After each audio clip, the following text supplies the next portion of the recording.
The GX12 is amazing and almost suspiciously cheap. What's the feeling there will be a more deluxe version? Like 100%. I mean, Radiomaster has released like a max version of basically all of their radios. And the max version usually has upgraded gimbals and metal CNC parts, whether that's just the buttons or the case or whatever. Assuming that the GX12 is popular, and I think the GX12 is going to be very popular. I actually have a GX12. My review is recorded but not released because I'm bad at my job. Fair enough. I think that the GX12 will be popular, and I think it's essentially guaranteed that Radiomaster will release an upgraded version of it with like metal CNC buttons. As far as the gimbals go, the gimbals are already metal CNC, so I don't know how they could upgrade them, but maybe they would, and I have a feeling that's already in the works. Different colors, like the Radiomaster Crush. Yeah. So I know one of the main things I saw people asking about was, do you feel like the quality of the gimbals is at or above AG01s? It's a folding gimbal, right? That's the big draw of the new gimbal. And it's now the sensor has been moved because it's folding onto the board. That's what I was told. Yeah. So as far as the folding gimbal goes, if you're uncertain, it works just like the Tango 2 Pro. You pull up on it, and then it folds over. In my opinion, it's better than the Tango 2 Pro, just the folding mechanism.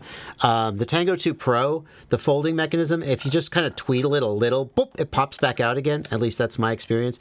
This seems pretty solid. Like whenever I put my Tango 2 Pro in a backpack or something with the gimbals folded, by the time I take it out again, they've popped out. I haven't obviously had this long enough to say, but it feels like way more secure. And so the folding is pretty good. As far as the quality of the gimbals, like I say, it's hard to say. You're really nitpicking. I think the AG01s feel a little better, but it could just be that if I just tweak the spring tension and the stick ends a little bit, they would be similar. To be honest with you, like as the stick feel itself, I mean, a brand new set of Hall effect gimbals feels pretty good. It has just a little bit less of a damped feel than the AG01, but the main place I see the difference is at the edge of the movement, where like you bang it all the way up, and the metal frame and the metal CNC parts keep it sort of locked in, and it's not got a lot of drift and wiggle at the end points.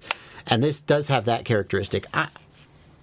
I feel like it's on par with the AG01 based just on the very few hours of time I've had with it, whereas the AG01s I have a lot of time with. As far as the sensor goes, I have concerns. The Tango 2 has the same sort of sensor on the board, and the advantage is that the gimbal can be lifted off the board separately, and they say that the advantage is the gimbal is lower profile, but the radio isn't lower profile, so I don't know what the point of that is. But anyway. The Tango 2 has a massive issue with calibration of the gimbals. I know people who work and for their job they use the Tango 2 at their company.